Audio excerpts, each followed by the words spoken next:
Okay, sa may mga problem sa temperature, ganito lang ang kaisi sa mga brand na Fuji Densu ganito lang gawin nyo guys itong dalawang up and down. Check natin Simba 72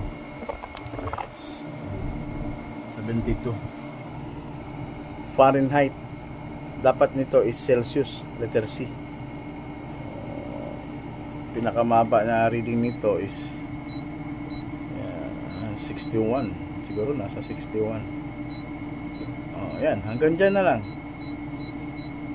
So ano ang dapat natin gawin para mabalik sa normal? Kasi minsan hindi natin alam yung bang remote na ipit ba, higaan. So simple procedure lang ang gagawin natin. Effective lang po to sa Fuji Denso kasi yung ibang brand iba din ang settings para mag-recover ng temperature. Yung normal temperature na dapat temperature sign, tawag nito temperature sign.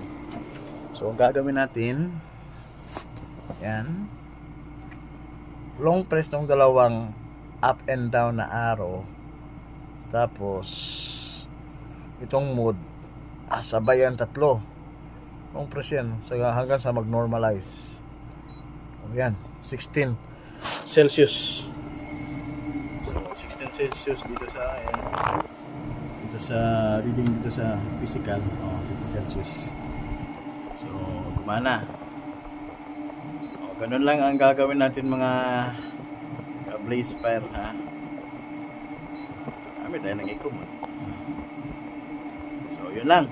Peace out. Sana ay meron na tayong natutunan.